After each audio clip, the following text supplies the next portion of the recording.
An anthology about the bad, the short lived, and the forgotten shows and events in television history. This is It Was a Thing on TV. Punisher! Control! Hey, before I change my mind! I give you Super Train.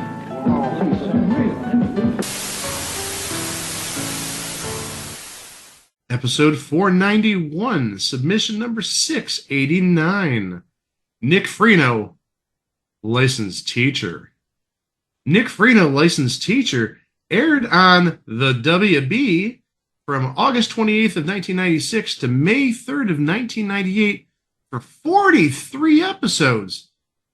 Doing some quick math in my head, that's 2 crock blocks plus 11, or 3 crock blocks minus 5.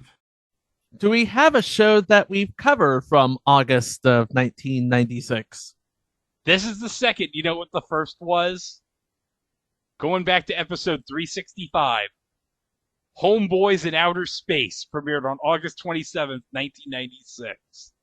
A Homeboys in Outer Space reference. I gotta say, maybe one of the best episodes we ever covered. Homeboys in Outer Space. That needs to be rerun somewhere. With the space hoopty? Oh my gosh. Just play the music. I gotta get the Homeboys in Outer Space out of my head.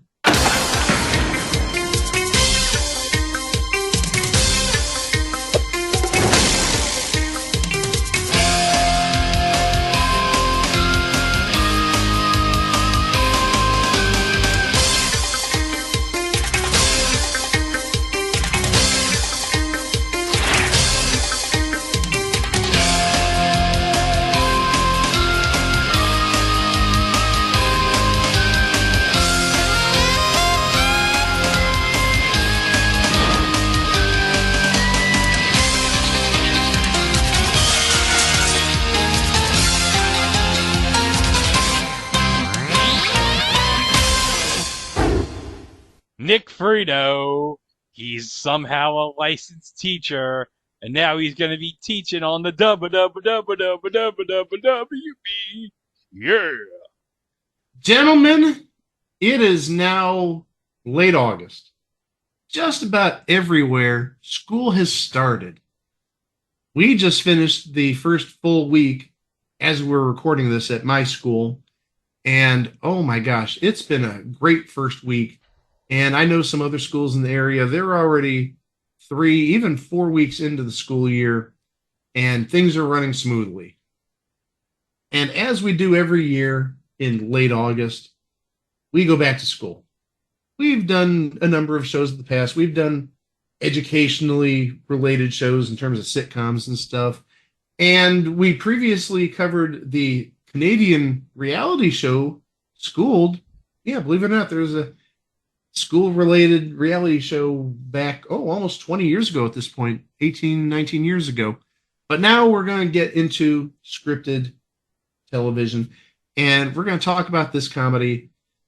This would have been the WB's second full season in existence, and we referred last week to UPN's first season, where nothing made it to season 2 except Star Trek Voyager, which really is not much of a surprise. They're definitely going to be renewed, but Platypus Man, no, it didn't get renewed. It had its 13 episodes, and it slowly walked away into obscurity. It really upset Homer Simpson that Platypus Man got canceled. Well, he's still trying to get over Sheriff Lobo, too, so he's got a lot on his plate. But just remember, the Mr. Black Mysteries had limitless possibilities, according to him. So Nick Freno, he's a teacher. Duh, it's right there. Licensed teacher compared to those unlicensed teachers. He was actually an aspiring actor, and he was just teaching until he got his big break. Typical. Being a teacher until they hit stardom. He was like a modern-day Charlie Moore from Head of the Class. I was going to say he's a phony if he's actually, not being a real teacher. He's just doing this as like I don't want to say a side gig or something before he hits the big time. But real teachers like me, I've been doing this now for close to 20 years. You don't hear me dreaming about, oh, well, I'm only here until I get my big break. I'm only here till I do it. No, I don't do that. I do it for the kids. I definitely don't do it for the paycheck. I do it for the kids. He does have a degree in education, but he only teaches to pay the bills. Right. Yeah, we're not making that much money where you could just work to pay the bills. No, nice try. I mean, even back in 1996, no, that's not really happening. Just, to cover the bills. But believe it or not, the Nick Freno character was actually based on the executive producers of the show and creators of the show, Dennis Rinsler and Mark Warren. They had an elementary school teacher as a kid named John Freno. So this is, well, inspired. I was going to say semi-biographical, but no, I think inspiration would be a better word. I would love for some student to do a TV show about me and say, hey, it's Ralph Klaus, licensed teacher. Ralph. Where the hell did I come up with Ralph? That doesn't even sound good. Ralph Klaus. Gosh. Could be worse. I could be Klaus Klaus. I could have been named after the fish on American Dad. But anyhow, there is inspiration in the sense of John Freno being a real life teacher, an elementary school music teacher, and a friend to both of the creators and executive producers.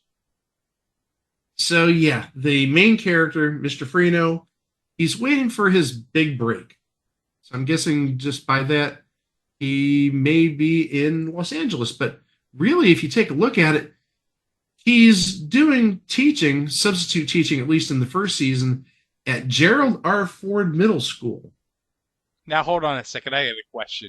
At Gerald R. Ford Middle School, do they have, like, football and nachos? I wonder if there's an adjoining school next to it, Homer Simpson Middle School. Because remember, Gerald Ford and Homer Simpson were friends in that episode. But then in season 2, which we'll obviously get to in a little bit, the setting became a high school, and some of the interactions got a little more mature because, you can't say certain things in front of the middle school students. But at high school, you can ratchet up the, I don't want to say naughty language or questionable language, but you can have more, quote unquote, mature conversations. Because gosh knows, again, almost 20 years teaching, some of the conversations I've had, even like today, not even joking, one of the students comes to me and says, should I be dating this boy, or is there something wrong with him, or is there something wrong with me? It's like, oh my gosh, now I'm a dating therapist and you're asking a 49, almost 50-year-old single guy for advice about boys. I apparently made some good points because she's like, yeah, you actually are like making good points that teenage boys are immature and their brains don't grow as fast as girls, and that's why they're little assholes until they're like 21 or 30 or 50 or whatnot. So yeah, I mean, sometimes you got to do that as a teacher. You got to give advice to the lovelorn and somehow still balance teaching a curriculum. So as I said, the first season was at a middle school, and the cast is very big. We're not going to go too deep into the cast because there are so many moving pieces here, not just Nick Freno, but also the administrators, the other teachers, and all the students. So we're going to just go through the names, and if there's anybody of note, we'll say what they've done outside of Nick Freno, licensed teacher. So the main character himself, Nick Freno, licensed teacher. I'm going to say that the entire episode. It does need like that dramatic pause in there. Nick Freno, ... licensed teacher. Was played by Mitch Mulaney. Not with us anymore. He died at the age of 39. Good heavens. Besides Nick Freno, licensed teacher, oh my, I hope this is not offensive to anybody, but he played White Mike on 7 episodes of The Wayans Brothers. And they were all during season 1, and that was sort of a springboard to this role. which makes sense. Okay, I get that to a point. I mean, it's not a spin-off per se, but obviously the people at WB may have liked what they saw and said, hey, we're going to give you your own show. Now, I need to mention the Wayans Brothers, greatest theme song of all time. He's not wrong. It's a really good theme song. I think we all know what it is because it still reruns nowadays, like on VH1, I think. They're happy and they're brothers. They're happy and they're brothers. And there's word I can't say for obvious reasons. Give me a high five. Good job at self-censoring yourself there, Greg. I'm mightily impressed. That really was good. I really got to give you credit there. Playing a science teacher named Mez Crosby. In the pilot, this character was played by Reggie Hayes, but in the series itself, it was played by Clinton Jackson. This is going to sound like another name, but whether this is based on another real-life person, I don't know. But the shop teacher at the school, they're teaching shop to middle schoolers? No, that makes sense because when I was in middle school, there were shop classes, and it is run by a crotchety old man, and I don't think he cared if you cut off a finger or anything like that. So yeah, they let 13 and 14-year-olds handle jigsaws and bandsaws. So, yay. That teacher's name is Al Yeroker. Maybe Yeriker, but I see the name and I see Al and then I see Roker and I see the letters YA before the Roker.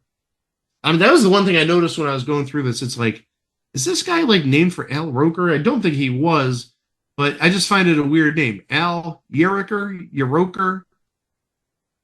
Who knows? And he's played by Charles Cyphers, who we actually, believe it or not, lost earlier this month. August 4th, he passed away at age 85. He had a number of roles in some big movies. He was in Halloween, the original version, back in 1978. He played Charlie Donovan in Major League, and he had a very lengthy career besides that. Many episodes, many different shows. Seinfeld for an episode, ER, Murder One, Buffy the Vampire Slayer. The list goes on and on. And actually, it goes on and on so much, it goes all the way back to 1972. But really, the first thing that we'd know him from, and this is the original series, not the series that is actually on our schedule for later this year or early next year. But he was on an episode of the FBI in 1973. And, since we're on a little bit of a Quint Martin kick, he was on 2 episodes of Canon in 1972 and 1973. Did he ever do it? I don't have access to that right now. And if you mean, did he do it? Did he give Canon the cheese Danish? I hope not, because we know that he has problems with cheese. Another teacher that shows up quite a bit on the first season at the middle school is the gym coach, Kurt Fust.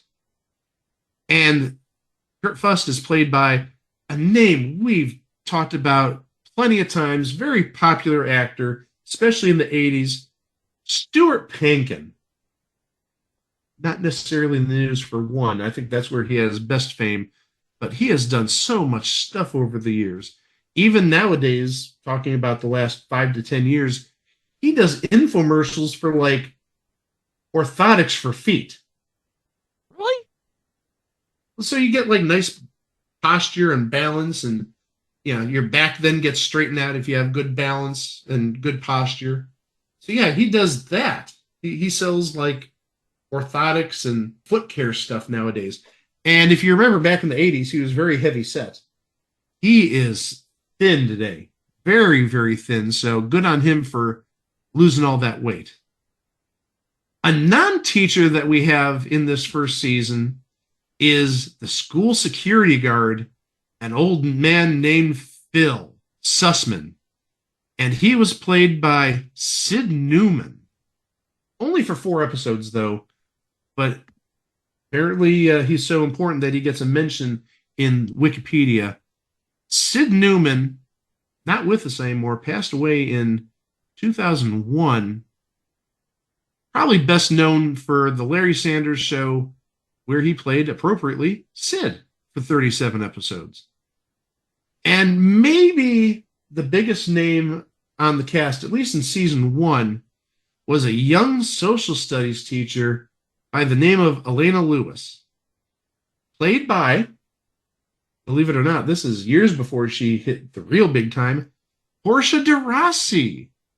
And kind of funny when you hear this in retrospect, but her and Nick Freno were actually interested romantically at first, but then it became strictly business and there was nothing going on between the two. But then, as season one went on, they sort of started dating. The walls broke down, and they decided to go forward with their relationship, at least in season one. Now, there was a principal in the school who was referred to by name but wasn't seen. But midway through season one, Mr. Fuss, talking about Stuart Pankin's character, he was made the assistant principal of the school.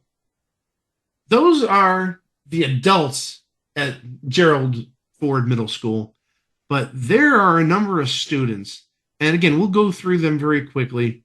Playing Orlando Diaz is Jonathan Hernandez, and really outside of this, he's done a little bit of some things, but he may be kind of sort of out of show business because the last thing he did, according to IMDb, was 2017. And he's only 41 years old, so he's not all that old. Playing Tyler Hale is Ross Mallinger. And he's been in a number of movies. He was in Kindergarten Cop. It's Not a Tumor. And Sleepless in Seattle, among other things. He was also in the Wonderful World of Disney movie with Christy Alley as the Tooth Fairy. Do you remember that? Toothless, Yes. When was that? 1997. Yes, 97. Oh my gosh. I forgot that Wonderful World of Disney would have run that late. I'm sure it ran to like 2000, 2001, but don't really remember much of Wonderful World of Disney after like about 93 or so. Maybe I just got too old. I don't know. Well, it was on the Disney Channel from like 90 to like 96 until ABC brought it back in 96. Okay. In addition, Ross Mallinger was on 3 episodes of Who's the Boss, and we know it's Mona. But also he was on an episode of Davis Rules, a show that we love around here that, as I mentioned previously, I just saw the star of that at the National about a month ago, Randy Quaid. And what'd you get autographed, Mike? Did I not mention this on the show? I thought I did. But No. what I got autographed, and thankfully, I've got my autograph collection stored right here in my desk.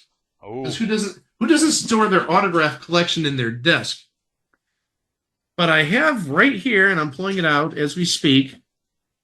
I have a lot of stuff here, but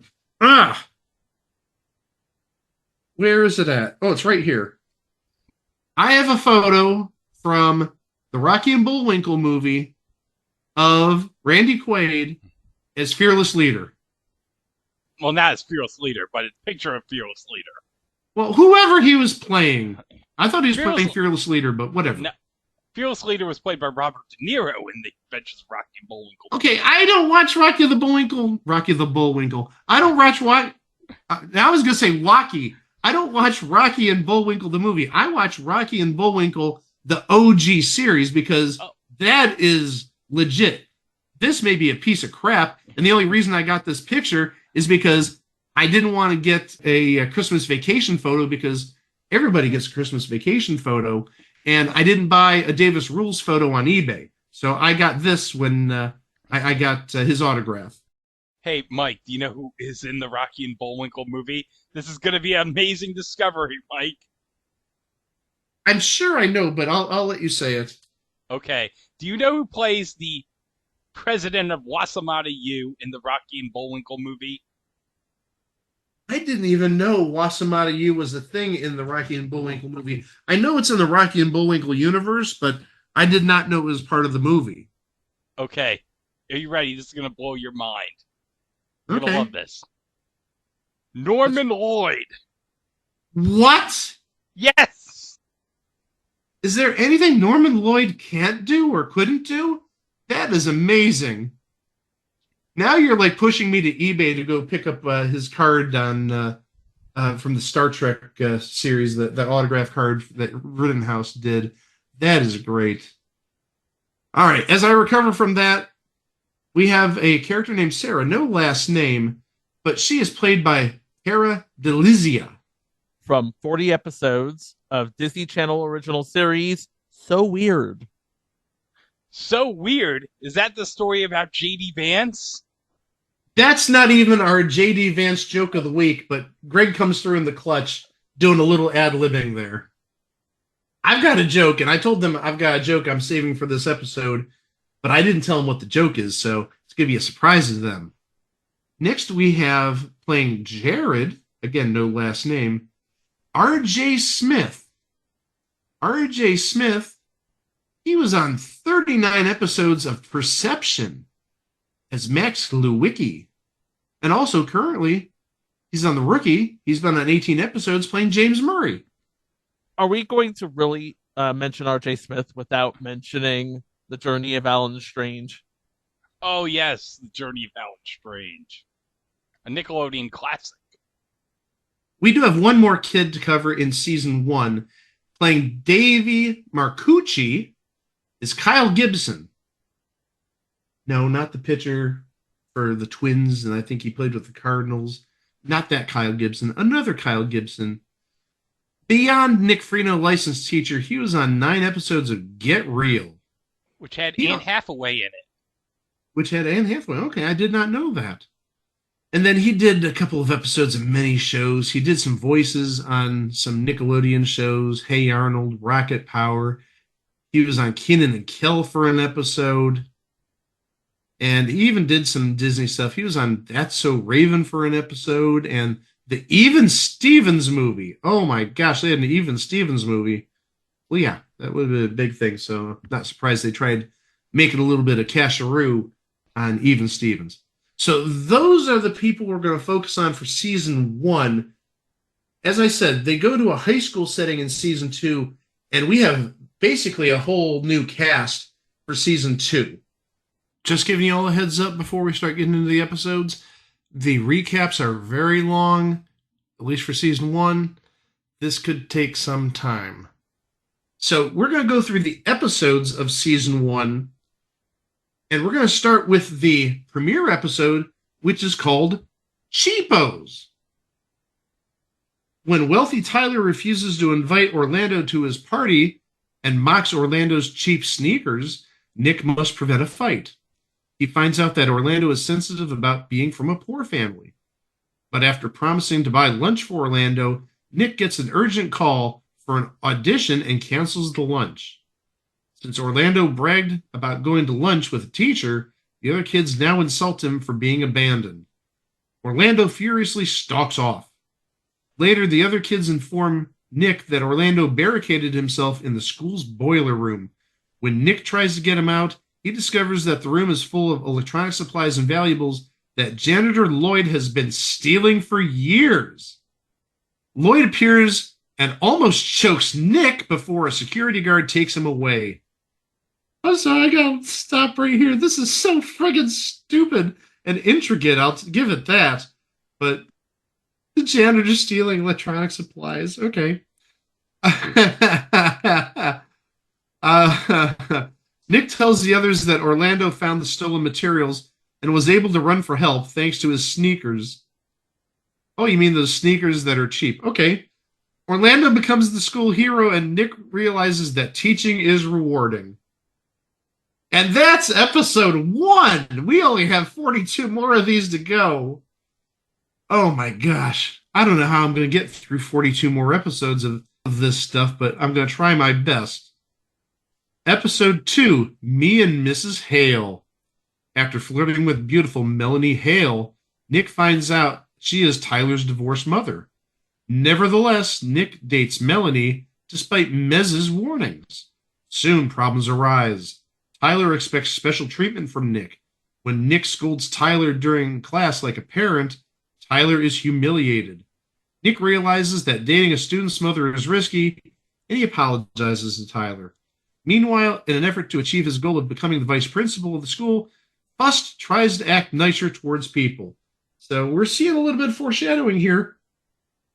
Fust is working his way to become the assistant principal, and as I mentioned earlier, he's going to get that position later on this season. Episode 3 is titled Dance Fever. It's 1996. Dance Fever hasn't been on in 9 years. Where's Danny Terrio when you need him? Mez warns Nick not to meddle in other people's personal lives, but when Nick teases Elena about her boring, predictable relationship with her fiancé, Roger, Elena believes Nick's comments and ends her marriage engagement. Nick tries to reunite the couple by getting them to both come to a school dance, but Elena realizes how much fun life is without Roger, and she rebuffs him. Alana tells Roger that she actually loves Nick. Nick, who is infatuated with Alana, joyfully declares his feelings for her. But later, Nick is disappointed when Alana tells him that she was pretending because Roger was present. She doesn't love Nick. Nick acts as if he were lying too. He realizes Mez was right. Meanwhile, it's the first dance for Nick's students, and he must struggle to relieve their anxiety. Sarah and Orlando are the only ones who don't go as a couple, and the only ones who end up enjoying themselves. I think the moral of the story there is, if you're single, you're going to be happy. Isn't that right, fellow single people? Yes. Playing Roger, Mark Bedenhoffen, who was in Movie Stars, and then 2 bigger names. Playing Irene, Hattie Winston from both Becker and The Electric Company, and playing Anna Maria Del Bono, Mila Kunis. Episode 4, Educating Nick. The imperious Dean of Discipline, Kurt Fust, tells Nick that he must take a study course in classroom management in order to continue teaching at the school. Although he is nervous about being a student again, Nick is even more upset to learn that his instructor is Fust. Fust enjoys making the class especially difficult for Nick. To prepare for the final examination that determines whether or not Nick will remain the kid's teacher, Nick studies all night with his friends Mez Crosby and the beautiful and caring social science teacher Alana Lewis. When Fust declares that Nick has failed because he incorrectly answered a particularly difficult question on educational theory, Nick's highly intelligent student Sarah enlightens Fust with the latest data from a psychological journal. To the delight of the kids in his class, Nick passes. Meanwhile, worried that she'll be ostracized by her superior intelligence, Sarah changes the topic of her class presentation from a piece on literature to something a little more simplistic. That will take us to episode 5, and episode 5 is called Some Assembly Required.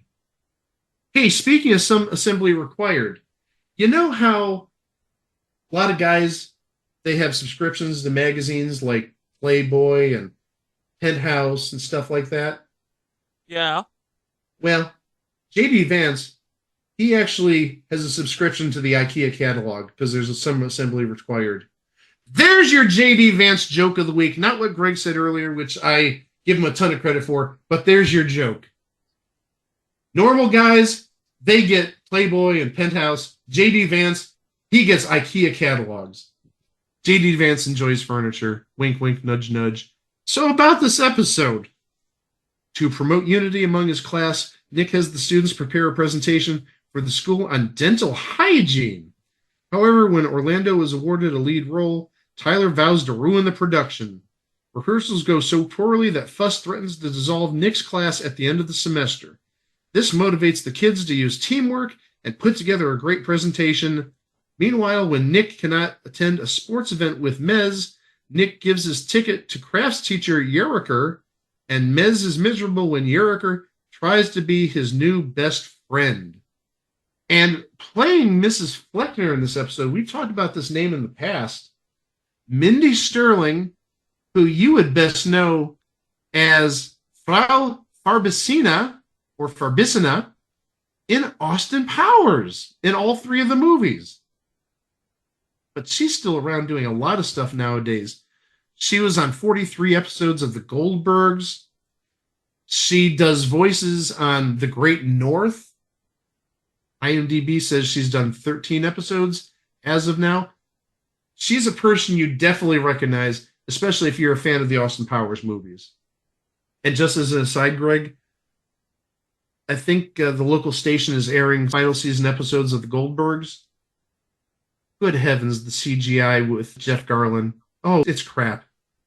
And not just it's crap, but also that they sort of like use generic backgrounds or just generic footage of him when talking to the family. It's like, you're not even trying. It's bad. Yeah, it doesn't even ask for any salad dressing recipes. Just don't do that in an Atlanta courthouse or you're going to get the stare of death. See the final episode of Curb Your Enthusiasm about that. Just a hilarious scene. So that's going to take us to episode 6. And episode 6 is titled The Mystery of Fust's Bust. Fust judges a school art contest in which the students must create a sculpture of someone they admire. No longer content to be overshadowed by his pal Tyler, Jared makes a bust of Fust and wins first prize, as well as Fust's overbearing praise. But the other kids tease Jared, so he steals the bust and hides it. While Fust searches for the sculpture, Jared confides to Nick that he hid it. Nick tries to hide the statue in his classroom and accidentally shatters it. When Fust finds a broken piece, he vows to punish everyone in the class until someone admits their guilt. Jared confesses, but the other students each claim to have broken it too. Finally, Fust gives up. The students consider Jared a hero because they think that he was sacrificing himself to protect Nick. Meanwhile, Yerriker exaggerates his personal qualities when he registers with a dating service. Episode 7 is titled Judgment Day. Fust favors Orlando because he is on the school's winning soccer team. When Mez fails Orlando in science, Fust is upset. Mez gives Orlando a chance to get a good grade if he creates a science project within one day. Nick volunteers to help Orlando, but Orlando chooses to play a soccer game instead. Finally, Nick and Mez inform Orlando that he must complete the project by himself on the day of the championship soccer game or he will fail the class. When Orlando tells Fust that he won't be able to play in the game, Fust is furious with him, but Orlando learns to be responsible. Mez realizes he should be more flexible in his grading, and Nick admits that sometimes he needs to be stricter with the students. Episode 8 is titled Leader of the Pack. I don't think it's that Leader of the Pack. Desperate for cash when his car needs repairs, Nick accepts an acting job in a cigarette commercial to be aired in France. In 1996, they're still airing cigarette commercials in France? That just seems weird. When students find out, they chastise Nick for being a poor role model. During filming, Nick finally realizes that his self-respect is more important than money, and he quits. Meanwhile, Orlando competes against his tough, gregarious classmate, Anna Maria Del Bono, for class president. At first, he campaigns on the issues, but Anna Maria wins potential votes by giving away free pizza. Then, at Tyler's instigation, Orlando becomes more superficial and makes outlandish campaign promises. Anna Maria ultimately wins by threatening the other students, but Orlando learns to be true to himself. A little bit of information about this, since we aim to be both educational and informative, not just entertaining. The European Union started banning tobacco ads in stages, like starting in 1989, and actually in 1998, they put a near total ban on tobacco advertising in the entire European Union on billboards, newspapers, magazines, and so on and so forth, which was set to take effect in late July of 2006. Episode 9 is titled Freno the Dino. Wait, Nick Freno has your name, Chico? Freno the Dino? I'm Nick Freno. I didn't know your last name is Freno. Dino Freno. No, I think this has something to do with Nick replacing Fust as the assistant principal. Well, let's find out. When Fust accepts a promotion to an administrative job in another area, good call, Chico, Nick is named the new Dean of Discipline. Nick changes all the rules and allows the kids to have fun like never before. But soon the students plan more and more outrageous pranks and chaos reigns. When Nick finally realizes that he must be stricter, the kids resent him because they thought he was their friend. With Alana's help, Nick convinces his nemesis Fust to return to his former job, allowing Nick to do the same. And Nick immediately resumes provoking Fust. So Chico was sort of right. Yes, Fust moved on, but chaos happened and Fust returned. There's no guest stars in that episode, so we're going to go on to episode 10, Teacher's Pest. A famous actor, Bobby Moore, once Nick's roommate, comes to Nick's class to research a movie role as a class clown. While Nick idolizes Bobby, he is also jealous of Bobby's success and insecure about his own decision not to pursue acting. At first, Bobby's antics are amusing, but he soon disrupts the class and shows disrespect for the literature that Nick teaches. Nick realizes that he is proud to be a teacher. Later, after Alana declines a date with Nick, he sees her at a restaurant with Bobby. Nick angrily confronts Bobby and tells Alana that he is attracted to her. Alana admits that she liked what Nick said. Meanwhile, when Davy has trouble learning material for a scholastic contest, Nick devises an innovative way to teach him. Playing Bobby Moore. This is a name. This is a pretty good name in 1996 for WB. Dave Coulier. But also, we have an uncredited role here as a hall monitor, played by Zach Carter. I just mention it because one of his known for things on IMDb is a series we've talked about numerous times on this podcast in the last 2 or so years. He was on 3 different episodes of Winning Time, the series about the Showtime Lakers on HBO. And oddly enough, he plays like 3 different types of characters on these 3 episodes. He was an all-star player, he was a Celtics coach, and he was a Suns player. That's pretty versatile. You're an all-star player and just a generic Suns player, and then you're Celtics coach. You lost in the 85 or 86 finals to the Lakers probably. No, wait, I'm just trying to remember back when the Celtics would have lost. I'm trying to think who their coach would have been. I'm thinking maybe Casey Jones. Was it Casey Jones? Okay. Casey Jones became the coach of the Celtics in '83. Okay, I was thinking some other names, but I appreciate your adding that. That's going to take us to episode 11, and episode 11 is titled Operation Scamtron. Oh no, Scamtron tests. Well, this is Scamtron, Scamtron, but gosh, if you were a student of the 80s and 90s and even into the 2000s, you remember Scamtron tests. I guess we're going to have to sharpen our number 2 pencils before we start this episode.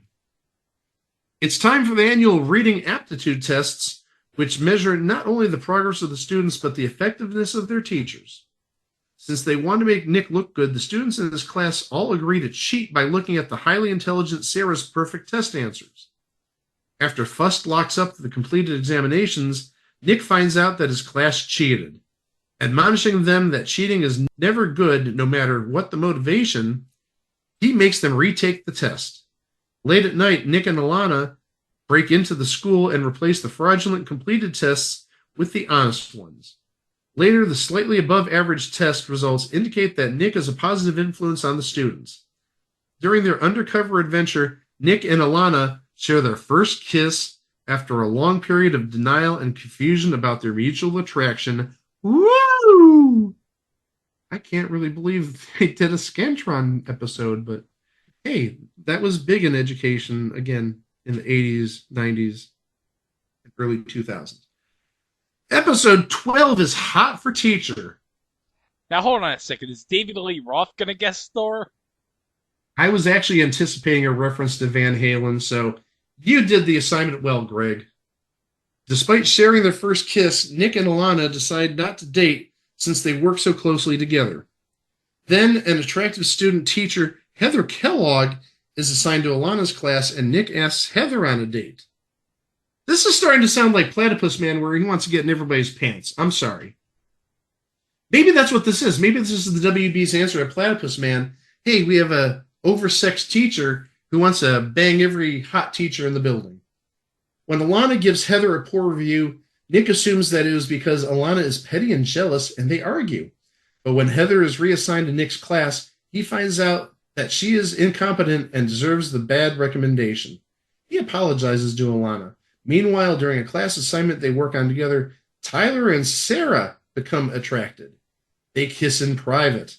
However, they revert back to their usual adversarial relationship after the other students inadvertently find out and tease them. Oh, hey, Heather Kellogg, somebody we just talked about last week, I do believe. It's not last week, in the last 2 weeks. Christine Hodge from Head of the Class. Now, hold on a second, Mike. Now, before the show, you talked about how, like, on one of the channels on Plex, they were showing one of the final seasons of Growing Pains. By the time this episode comes out, it would have aired, like, on Saturday. But, yeah, I told Greg and Chico that it looks like they're going to be airing the final 3 seasons of Growing Pains this weekend. In one of the final seasons of Growing Pains, she plays, in like a dream sequence that Carol has, she plays a slutty older version of Chrissy Seaver. Wait, Christina Hodge plays a slutty version of Chrissy Seaver? Yes. I need you to say that again because I can't believe that. The word slutty and Christine Hodge don't necessarily go together. That's why I'm in such shock. Yes. Okay, then. Slutty Christine Hodge. 3 words I never thought I'd hear in my life. After that, I think we need to move on to episode 13, Gargoyle Guys. Mez wants to date Diane Fox, the school's sexy computer specialist, whom he has known since they attended school together. Diane was never interested in Mez because she is adventurous, so Nick vows to remove Mez's inhibitions. Nick invites Mez, Diane, and Alana to dinner at a restaurant on top of a tall building. While the women are in the bathroom after dinner, Nick and Mez climb out onto an overhanging gargoyle. Instead of being impressed, their dates have no idea where they went. Stranded, the guys must be rescued by a police helicopter. Meanwhile, when Fust rejects the students' ideas for the school newspaper, the kids revolt in pursuit of journalistic freedom. And playing Diane Fox, that school sexy computer specialist, Fawn Reed. And Fawn Reed, man, I'm looking at, again, her known for on IMDb. If this is really what she's known for, she has not had much of a career. She was Asia Moon in Kazam? I'll say that again. She was in Kazam. No, seriously, the silence is the correct answer. She was in Kazam? I don't think we talked about Kazam all that much, and for good reason. But much bigger than Fawn Reed, playing a principal in this episode, Don Adams. Same Don Adams from, obviously, Get Smart, and also voiced Tennessee Tuxedo, but also the lead on the show, Check It Out. And that's another show you can watch on Plex on the 80s Flashback channel. Every morning from like 4 to 6 a.m., they show like 3 episodes of Check It Out. Are you really going to mention Don Adams and not talk about Inspector Gadget? I think you just did. So, Tennessee Tuxedo, Inspector Gadget, Get Smart, Check It Out. I'm sorry, do we also need to mention Don Adams' Screen Test? Do you want that reference in there too? Okay, I added it so you don't need to worry about that. But yeah, Don Adams, gosh, just one of the absolute legends. And Inspector Gadget, in case you don't know, airs on MeTV Tunes, our favorite channel around here as of late, or at least the favorite of 2 of us. Chico doesn't get it, sadly. Well, no, he'd get it, but he doesn't receive that channel. He would definitely understand MeTV Tunes. I think you know what I mean. I'm going to shut up and move on to episode 14. And episode 14 is titled Social Security Guard. So please do remember, as I mentioned earlier, the security guard on this series was an older person. Fust wants to impress the visiting school board chairperson, Mrs. Fleckner, so she will promote him to assistant principal. Meanwhile, to show his students have a lot to learn from their elders, Nick invites the school's beloved old security guard Phil to tell the kids about his life. When Mrs. Fleckner visits Nick's classroom, Nick surprises Phil with a 73rd birthday party. Mrs. Fleckner immediately tells Fust that if he wants to become the assistant principal, he must terminate Phil because he has passed the mandatory retirement age. Despite Nick's begging and a coordinated effort from the students, Fust refuses to reconsider terminating Phil. Then at the board meeting, when Fust is to be promoted, Nick and his students burst in to support Phil. Fust finally relents. During a romantic dinner, he convinces Mrs. Fleckner to promote Phil to security consultant with no age limit and hire a younger guard. However, Fust sacrifices his own promotion. Hey, there's ageism in this episode. Apparently that was the thing back in 1997. Episode 15 is titled Sumo Like It Hot. I'm afraid of this just based on that title. Sumo Like It Hot. The school's band hosts a fundraiser to earn money for new equipment. Everyone in the school gets involved recycling cans and donating the redeemed deposit money. Nick and Mez relive their childhood as they compete to determine whose class can get more money for the band.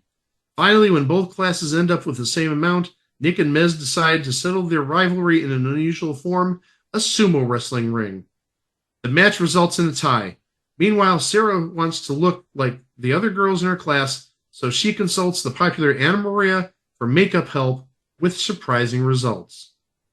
I'm just thinking about going to Mila Kunis for makeup help. That's just something weird in my opinion. How old would Mila Kunis have been? She'd been like 12 at this point. That's just a little weird, I think. But what do I know? Episode 16 is titled Party at Nick's Place.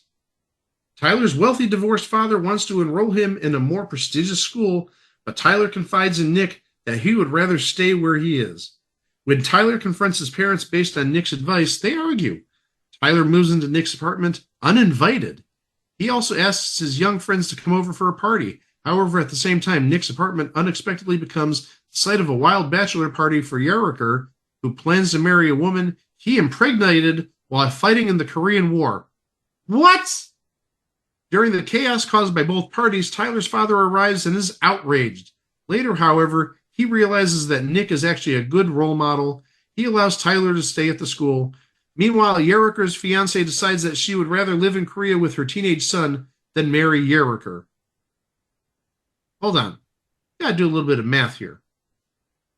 The woman who got impregnated during the Korean War, which was in the early 50s, has a teenage son in 1997. Well, obviously she could have another son, but if she doesn't have another son, there's like some major continuity issues going on here because the son should be in his mid-40s at this point. But whatever. Episode 17 is titled My Phony Valentine. Oh, it's a Valentine Day episode. Because this did air on February 12th of 1997. When Nick scares the other teachers with a prank, they vow revenge. Later, Alana introduces Nick to her sexy accountant friend. Oh, there's another sexy friend that he's going to get hooked up with, it appears. So the sexy accountant friend, Suzanne Wilkinson, whom he quickly asks on a date. They have a great time. After a second date, Suzanne calls Nick incessantly and sends gifts. Nick becomes worried that she is obsessed with him. Alana informs him that Suzanne is afraid of commitment, so Nick should propose marriage to scare her away. Unfortunately, Suzanne accepts, to the delight of her brutish policeman brothers and priest uncle. Finally, everyone tells the terrified Nick that it was all a practical joke on him. Ha ha ha ha ha. Meanwhile, Sarah and Orlando agree that Valentine's Day is silly. They decide to kiss and find out why everyone thinks it is so great. After some overanalyzing and lack of confidence, they kiss and discover they like it. Also, Tyler tries to find out who sent him an anonymous Valentine, and Tyler and Jared give romantic advice to a lovesick Davy. So the accountant friend Suzanne Wilkinson, well, this may be a reason why Nick Freno is attracted to her. Who played Suzanne Wilkinson? Tracy Lords. Nick Freno's dating a porn star. But also in this episode, playing Lori is Olivia Hack, Cindy Brady in the Brady Bunch movie. I think we talked about her in the past because I know we've talked about that 1995 Brady movie at one point, but I think we've talked about Cindy Brady from that movie. And if not, I know we've talked about other Brady kids from that movie. Episode 18 is titled My Mother the Star. Nick organizes the annual student-teacher talent show. In keeping with the 70s theme, everyone prepares to impersonate their favorite pop icons. Fust and Mez argue over which of them should portray a particular soul singer. Alana wants to sing a depressing rock ballad. When Nick meets Alana's divorced mother and realizes that she's the famous entertainer, Laney Lane, he makes her the star of the show. Nick always idolized and lusted after her from afar.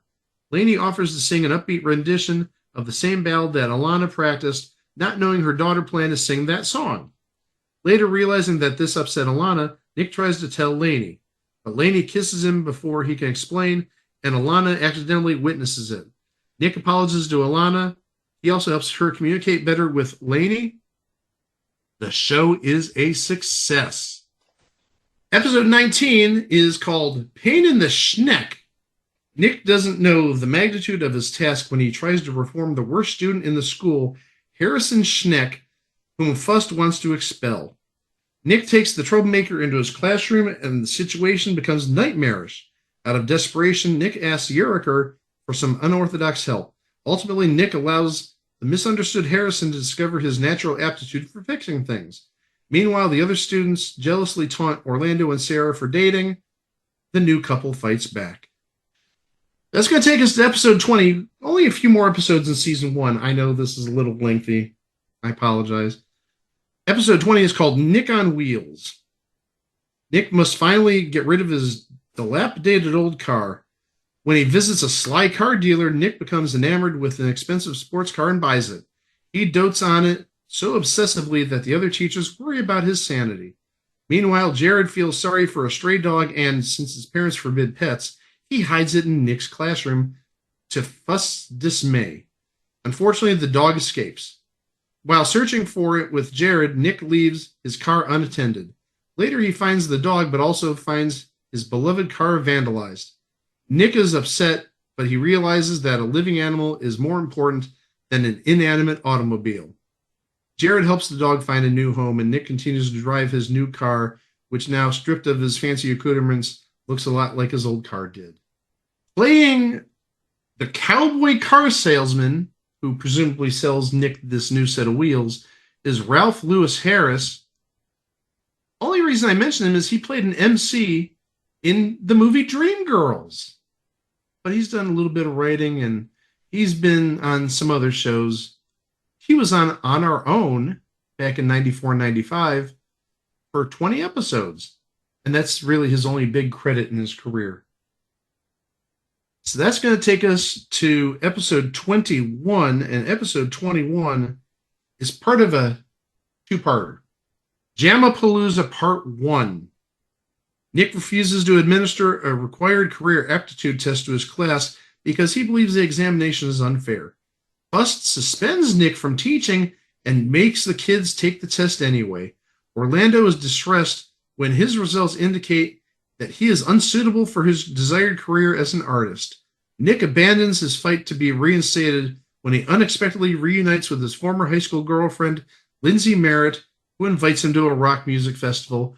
Oh, look at this. He's dating somebody else. Like I said, this is the WB's version of Platypus Man. Except instead of being a horny chef, it's a horny teacher. I don't have a name for this girlfriend, Lindsay Merritt, so we're going to just go to the second part, Jamapalooza Part 2. This is the final episode of Season 1. After being relieved of his teaching duties for refusing to administer a career aptitude test that he considers unfair, Nick accepts an invitation from his former high school girlfriend to attend a rock music festival.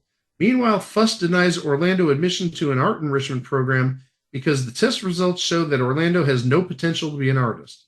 Upset, Orlando tries to sell his drawings on the street. Nick finally overcomes his desire to be irresponsible after Mez and the students show him how much he means to them. And Alana provides another incentive for Nick to return when she kisses him.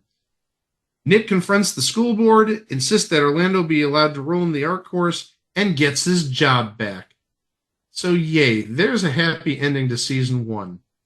We'll get to Season 2 after a little commercial break. I know you guys need a little bit of a break because that was over 55 minutes worth of Season 1.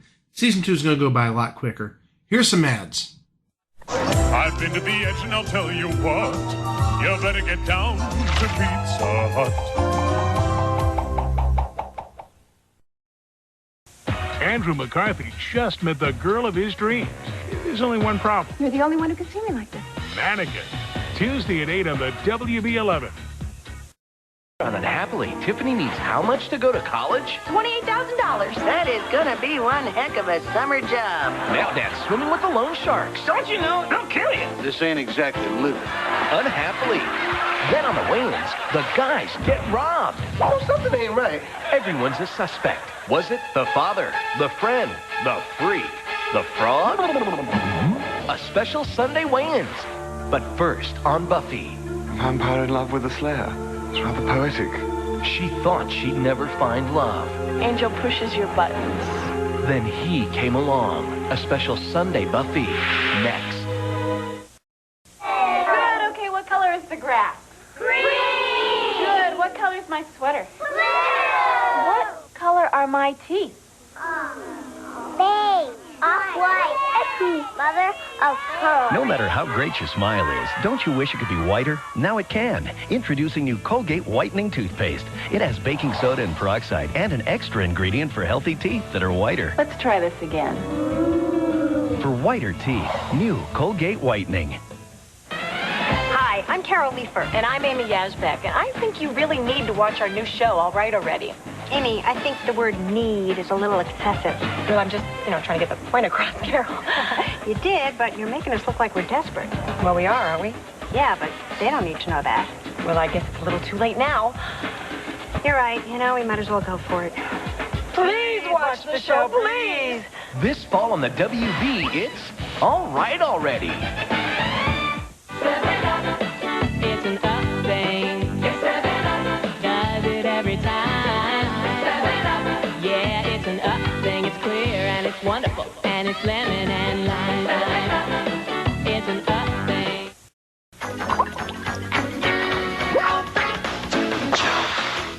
We're back from that little commercial break. Man, those are some great ads. I especially like the last one. And boy, I hope Greg didn't put something weird as that last ad, like a Viagra ad or something like that. In Season 2, we have some changes. First and foremost, we have just about a totally overhauled cast. But second, Nick Freno has gone from teaching at Gerald Ford Junior High School to Gerald Ford High School. Thus, in Season 2, we have a whole bunch of new teachers. We have some returning teachers, but most are new, and every student is new. The middle schoolers didn't make it up to the high school in this second season. Sorry. I think wherever this school is, I think they need a little bit more variety in the names of their schools. Gerald Ford Middle School, Gerald Ford High School. I would probably not be surprised to hear that the elementary school was Gerald Ford Elementary School and the preschool was Gerald Ford Preschool. Due to some redistricting and some budget restructuring, this was all explained in the first episode of the new season. They converted the middle school into a high school. So in terms of the new cast for Season 2, we have no more Portia de Rossi, no more Kurt Fuss, no more of anybody basically from Season 1. This is like all new. In the second season, we have a headmaster by the name of Dr. Catherine Emerson, played by Jane Sibbett, or Sibbett. And where you might know her from, she played Carol Willick on 15 episodes of Friends. And she played Hetty Newman on Herman's Head. We don't talk about Herman's Head all that much around here. One of the better shows on Fox back in the early days. But also, I don't want to spoil anything for Season 2, but Dr. Emerson and Nick Freno, there's a romantic thing going on because, again, clearly Nick Freno doesn't think with his big head, he thinks with his little head. What do you mean his little head, Mike? What do you mean by little head? It's the part of J.D. Vance that goes into the glove in the couch. Oh, okay. Well, I just want to get as many J.D. Vance digs in. This is the third one thus far, so hey, 2 more months until the election. Make sure you're registered to vote. And you better, because, dear Lord, we're not doing these for another 4 years. Oh, gosh, no. Again, we may not even be here in 4 years. Who knows? Now, in terms of the students, the class that he's in is a remedial class, and actually Wikipedia even compares it to Welcome Back, Kotter. So this is like the late 90s version of the Sweat Hogs, apparently. Some of the students in this new class include Sofia Del Bono, played by Christina Vidal. Christina Vidal you might know from the Nickelodeon show Taina, where she played that title character, Taina. But also she was in Freaky Friday, See No Evil. May 19th. We also have a socially awkward individual by the name of Miles Novacek, played by Giuseppe Andrews. And Giuseppe Andrews, he was in Detroit Rock City, if you remember that back in the late 90s. And then we have Marco Romero, a hunk who's been held back for a couple of grades. I'm sorry, I'm getting a little bit of Vinnie Barbarino vibes with that. I mean, not necessarily a hunk, but I'm sure Vinnie Barbarino was held back for a couple of grades because he was like in his mid-40s when John Travolta played that character. Okay, maybe not mid-40s, but he was older. And this person is played by Andrew Levitas. He's a writer and producer nowadays. You know who he's married to? Katherine Jenkins. Welsh mezzo-soprano, played Abigail on that episode of Doctor Who from Christmas, Greg. Oh, okay. I know what you're talking about. And also we have Tasha Morrison, played by Melinda Williams. And she feels really insecure because her upper middle class standing around her classmates that don't have that upper middle class standing just made it feel kind of awkward. And Melinda Williams, she was in Soul Food, if you remember that on Showtime. She's been on many things, especially in the late 80s and early 90s. My Soul Cold Life, Sister Sister, Moesha, NYPD Blue, Rock. Another show we don't talk much about around here, Rock. And then the last classmate we're going to talk about is somebody who has a personality very similar to Tyler from season 1, the troublemaker. Jordan Wells, played by Blake Heron, sadly no longer with us. He died of an accidental overdose in 2017 at the age of 35. So those are the kids that we have in this season. There also are obviously some other teachers that we're going to discover as we move on through the season. Episode 1 of season 2 is Gerald R. Fraud, not Ford, Fraud. Nick returns from summer vacation to discover that the middle school has become the Gerald R. Ford High School for troubled teenagers, and immediately locks horns with the new principal, brilliant Dr. Catherine Emerson. She is a college professor from the Midwest who has written a book about urban education, but has yet to test her theories in real life, and is unimpressed with Nick's unorthodox teaching style. Already at a loss over how to reach the older students, Nick suffers a bigger loss when Elena calls to end their relationship. Aww. So obviously the relationship is done in season 2 with Portia de Rossi. So it's not off to a good start for Nick Freno at the high school. And actually, it does look like we have 2 characters making the crossover to season 2. Mez Crosby is still aboard, as is Al Yerricker, at least for the first episode. We'll see if they stick around for episode 2, which is titled, He's Gotta Have It. When Marco is too upset about the end of his relationship to complete a poetry assignment, Nick tells him about his own failed relationship in order to relate to Marco better, but things go wrong when he unwittingly asks Marco's former girlfriend out on a date. We don't have any names guesting in this episode, but directing this episode, among others, Amanda Bearse, Marcy Darcy, for Married with Children. And in case you don't know, she has really gotten into behind the scenes work. This is actually one of 5 episodes she directed of Nick Freno, Licensed Teacher, but also she directed an episode of Two Guys, a Girl, and a Pizza Place. Emphasis on the pizza place because those are the only shows that matter around here. We talked about that earlier this summer. But she has been very busy behind the scenes. Mad TV? Oh, yeah, I remember seeing her name in the credits of Mad TV, but she's done a lot of stuff, particularly behind the scenes. So that's going to take us to episode 3, and episode 3 is Nick at Night. Ha ha ha ha. When Nick makes excuses about his students' mischievous behavior, Mez warns him that they won't respect him as a teacher since they view him as a friend.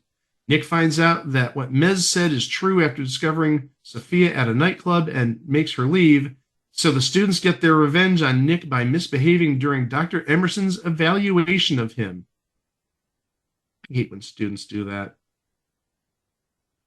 Not that they've done it for me, but I know students who are just bitter like that. Episode 4, Tasha Tells All.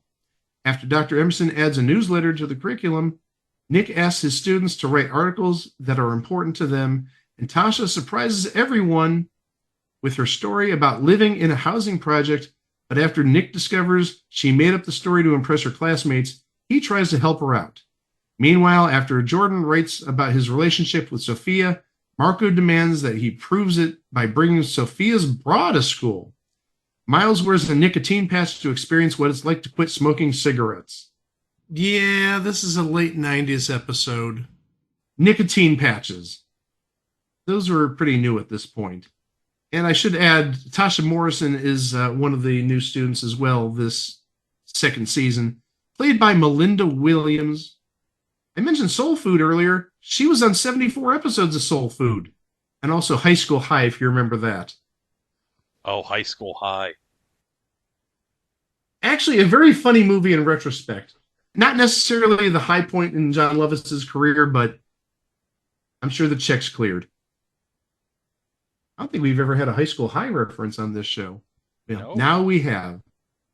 Episode 5 is MC2.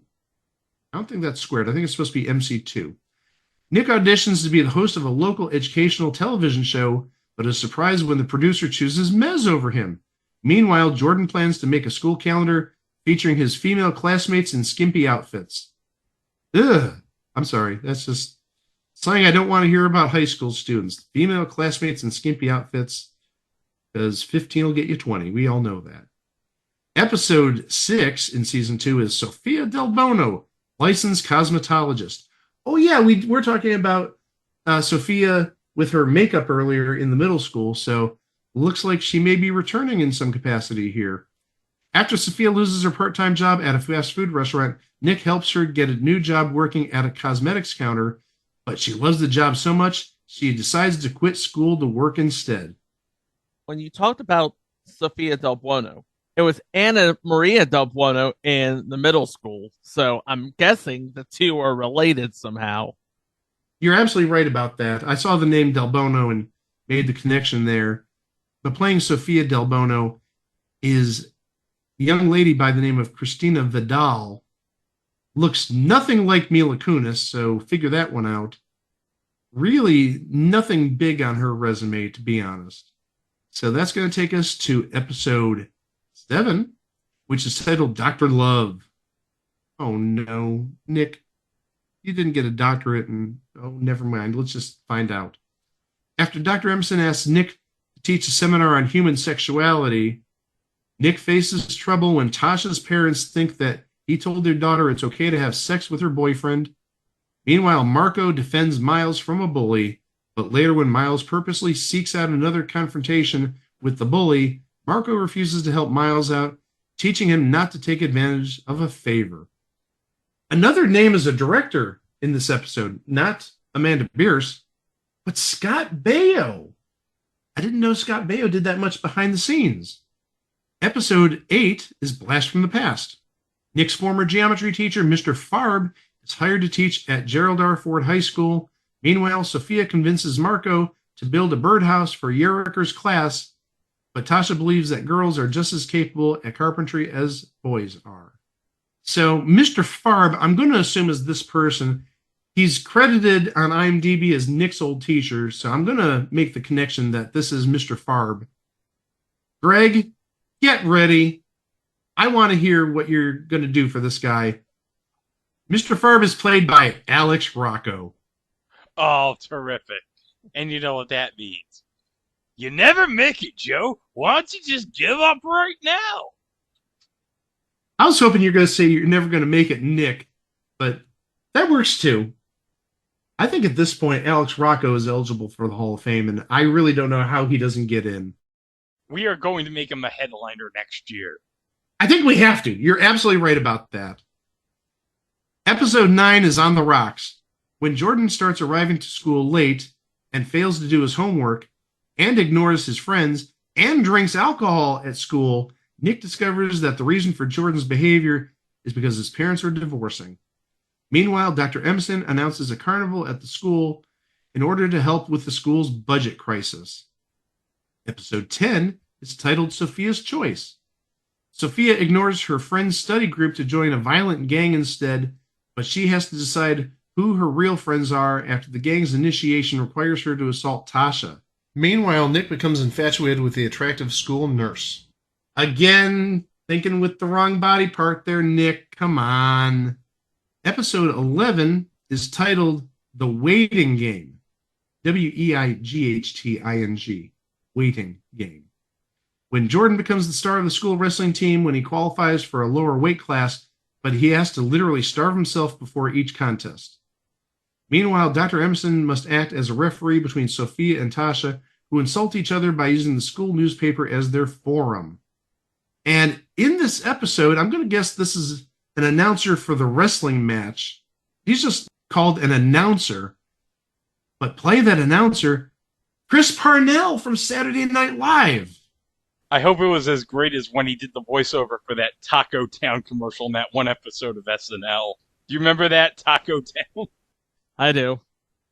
He may, I don't, because I really didn't watch much SNL in the late 90s and early 2000s. I was a Mad TV guy. Well, this was mid-2000s. This is when Hader, Sandberg, and Sudeikis were on this show.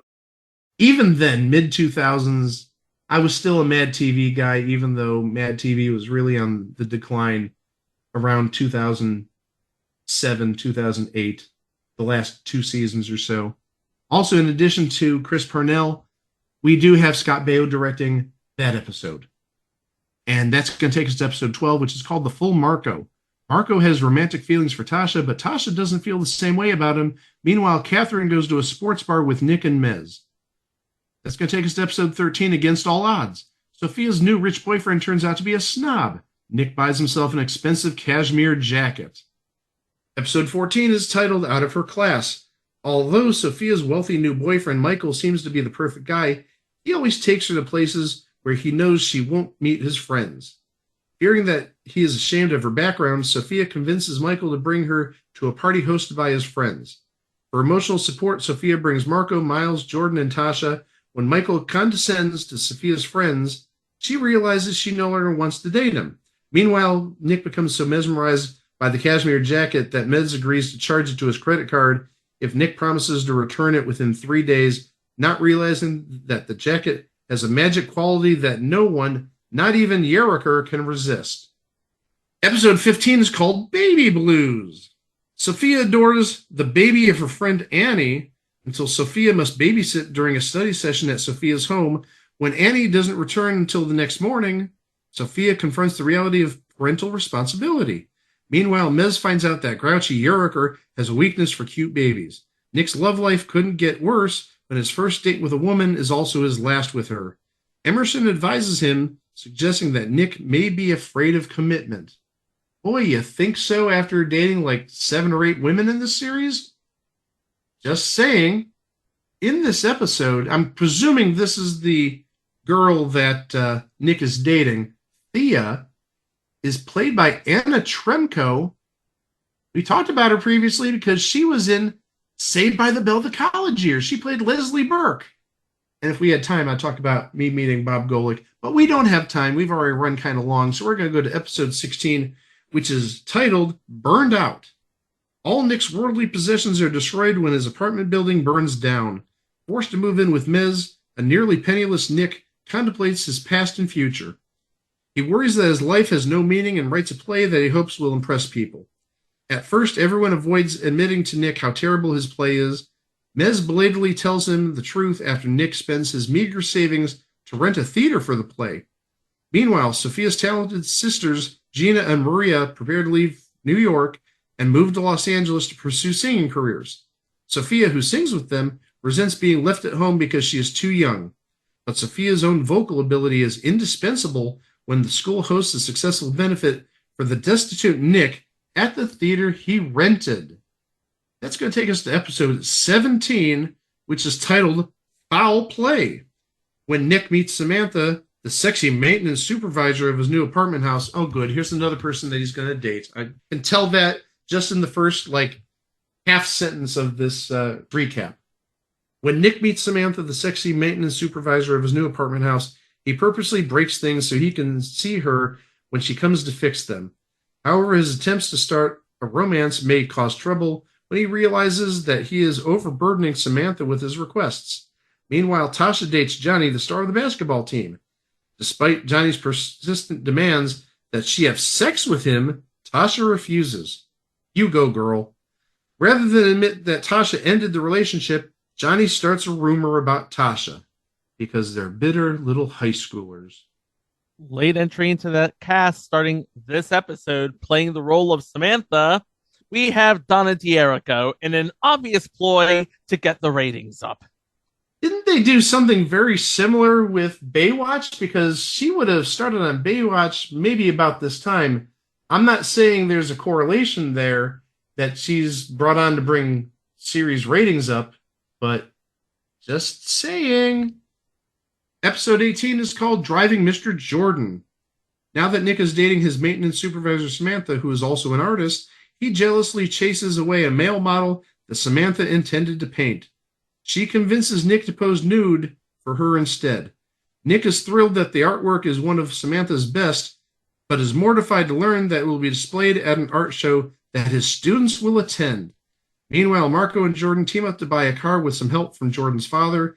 However, problems occur when Jordan wants to share the car on a day when Marco wanted it all for himself. Episode 19 is titled Under the Gun. 3 episodes left. We're almost there, folks. Thank you for hanging in with us. After Jordan is robbed on his way to school, Marco advises him to be more confident. However, Jordan takes this advice too seriously when he buys a handgun. Meanwhile, Emerson bids on Nick at a charity auction.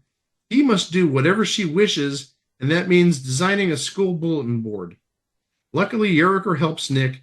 Since no one else will bid for Miles, Sophia and Tasha pay a tiny amount for Miles to do everything they order him to do. That takes us to the penultimate episode called Model Citizen. Sophia is ecstatic when photographer Byron Davis compliments her and offers to put her picture on the cover of a catalog. Gosh, I hope it's not that IKEA catalog I mentioned that J.D. Vance subscribes to. Never mind. She immediately goes to Byron's studio and models a skimpy robe. Suspicious, Tasha has Jordan access the internet, and they discover that Byron posts nude photos of his models for a fee. Just as Byron demands that Sophia take off the robe, Nick and the kids burst in with the police. Sophia is disappointed about her failed career opportunity, but grateful to Tasha. Meanwhile, after breaking Samantha's toe while practicing dancing, Nick feels guilty. He insists on doing all the repair jobs in the apartment building for her with disastrous results. Also, Emerson disorients the staff by rearranging the faculty lounge. We have a guest in this episode. No character name, but we have an appearance by Kyle Richards before she was a real housewife. Before she was with Smudge in that meme. Thank you, Greg. I was waiting for you to say that. This is what, maybe about 15 years before Smudge? 20 years before Smudge? Oh, but Greg comes through in the clutch. That was absolutely beautiful. And with that, that's going to take us to the final episode called Dome Alone. Due to his relatively new relationship with Samantha, Nick neglects Mez. First, he fails to help Mez construct a biosphere on the roof of the school. The large enclosed ecological system is intended to simulate nature in a controlled environment, and all the students and teachers participate in the experiment. Then Nick forgets to meet Mez at a basketball game, and Mez gets sick from waiting for him in the rain. Meanwhile, when Nick pairs the students for ecological projects, Sophia and Jordan make clothes from recycled garbage, and Marco surprises Tasha by constructing a solar-powered model car. When Nick, Mez, and a claustrophobic Emerson get locked overnight in the biosphere, Nick and Mez reconcile, and Nick promises to balance his time between Samantha and Mez. And believe it or not, that is the series. Phew. So, what happened to the series? Well, obviously, when we're talking about a WB series, you're not going to get the best ratings. Sorry to burst anybody's bubble there. But I think it's worthwhile to take a look at the competition to see maybe why it had low ratings. So, to start the season in the fall of 1996, Nick Freno aired on Wednesday nights at 8:30 p.m. The competition at this point was the second half hour of The Sentinel on UPN, the John Larroquette Show on NBC, and I think this would have been the last season of the John Larroquette Show, which means that last season was like 4 or 6 episodes. It got sort of yanked pretty early. But on Fox, I'm sorry, you're not beating the second half hour of Beverly Hills 90210. And then CBS had Almost Perfect, and ABC had Townies, a show that we've mentioned in the past that maybe or maybe not we'll cover in the future. But then it moved to Sundays. Oh my gosh, this is not good. It moved to Sundays at 7:30, and then in the spring of 97, it moved to 7 p.m. That's where reruns aired. So that was your spring and summer reruns. So the competition, I mean, I don't think I need to mention the competition at 7 to 8 o'clock on Sundays in 1996 and 97. But let's just say it went up against America's Funniest Home Videos, and it went up against 60 Minutes. I think we could just say that's the end of the story. I did go up against other things. It went up against, I forgot this was on Fox. I thought this was syndicated. Beyond Belief, Fact or Fiction, and also Dateline NBC. So that was clearly like the 5th best show on Sunday nights at 7 p.m. Sorry. But it did get a second season. During the first season, it was in a plush spot between Sister Sister and the Wayans brothers. And it actually rated higher than both of those shows. So if it stayed on Wednesdays, it could have had a chance. And if we go to the 97-98 season, to start, again, it was on Sunday nights at 7 p.m. So again, we know what it's going up against. In case you forgot, The Wonderful World of Disney, it was back on ABC at this point. But again, 60 Minutes, The World's Funniest. You remember that from Fox back in the day, which aired quite a bit. Dateline Sunday. Oh my gosh, I don't know how it survives there. But apparently it got pulled briefly in the spring of 98 for the Parenthood for a little bit of time. But then it returned in the summer of 98 to finish out its run. Again, 7 p.m. on Sundays. And again, you're going up against Wonderful World of Disney, 60 Minutes, World's Funniest. But at this point, you had Dateline Sunday on NBC, but also All-Star TV bloopers. I'm sorry, you're not going to have a third season when you go up against ratings powerhouses or favorite shows like Wonderful World of Disney, 60 Minutes, Dateline. It's not going to work out. But I will say this. The show did have I don't want to say less mature aspect in the first season, but you could tell they were getting into real life situations in season 2 with the high schoolers. And I did mention earlier they were going to get into more mature topics. I mean, we did talk about sex and kissing and guns. And I can vouch those are all very valid issues even now in 2024. So I appreciate that Nick Freno took more of a realistic viewpoint in the second season. But unfortunately, in the end, it just wasn't able to make a third season, possibly because of the time slot, possibly because of being moved, as Chico said earlier about the Wednesday time slot in its first season. But unfortunately, 26 years later, Nick Freno, licensed teacher, he may have a license to teach, but he also has a license to be just a thing on TV. Well, that's going to do it for this episode. Please do remember, you can find all our previous episodes, 490. We're like a month away from hitting 500, guys. I don't know if Greg and Chico know this, but I have plans to make some changes starting with episode 500. I'm not going to tell, but I think they're going to be for the better. And we're not going to change the format or anything, just little things, but more about that in about a month. So remember, you can check out all those episodes, all 490 of them, plus all our miscellaneous stuff, the live watches and the instant reactions and the before the show stuff, everything that we've done. You can go to itwasthethingontv.com to listen to them. And also, please do not forget that we are on social media, just about every place except that one site. We're not going to mention it, but it has the 24th letter of the alphabet in it. Wink, wink, nudge, nudge. You know what we're talking about. So don't go to that site because we're not there anymore because that's a hellhole. But go to Instagram and Threads and Mastodon. Find us at It Was the Thing on TV. But also, please remember for Facebook, we are at It Was the Thing on TV podcast. And don't forget, if you want to find us on Mastodon, you've got to search for us at It Was the Thing on TV at tvwatch.party. Plus also, don't forget, anywhere that you can find podcasts, you can find us. Like Audible, iHeartRadio, TuneIn, Apple Podcasts, Podbean Player, independent players. We're seemingly everywhere. You can easily find us there. But also, don't forget, you can also find us on YouTube, where you can like and subscribe to our channel. And please hit that notification bell to stay informed of everything we're going to upload. And that includes what's coming up next time. Well, again, we're going to stay in the educational sphere, sort of. We're not going to talk about a teacher. We're going to talk about two roommates. And these two roommates, well, they're no class holes. If you know what class holes is, you know what we're sort of jiving at. But what happens when you have a 40-plus-year-old man and a 14-year-old in the same dorm? I think hilarity ensues, but I'm sure much more than that's going to happen, and you'll have to come back on Thursday to find out what hijinks occur right here at It Was the Thing on TV. As always, thank you very much for listening. Stay safe, be kind to each other. Please don't forget to come back on Thursday for those class holes.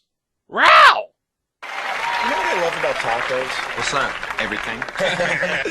Do tacos get any more kick butt than this? Oh, they're about to, all right. New at Taco Town. We take a crunchy all-beef taco, smother it in nacho cheese, lettuce, tomato, and our special southwestern sauce. Then we wrap it in a soft flour tortilla with a layer of refried beans in between. Sweet. Then we wrap that in a savory corn tortilla with a middle layer of Monterey Jack cheese. Awesome.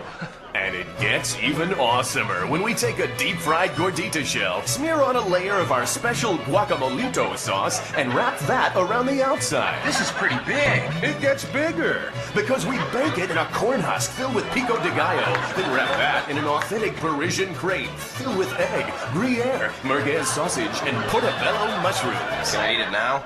Sure. But not before we take the whole thing and wrap that in a Chicago-style deep dish meat lovers pizza. Pizza? Now that's what I call a taco. Well, it's not a Taco Town taco until we roll it up in a blueberry pancake, dip it in batter, and deep fry it until it's golden brown. Then we serve it all in a commemorative tote bag filled with spicy vegetarian chili. It's 15 great tastes all rolled into one. Taco Town! The new Pizza Crepe Taco Pancake Chili Bag, only at Taco Town. Taco Town! I'll take two.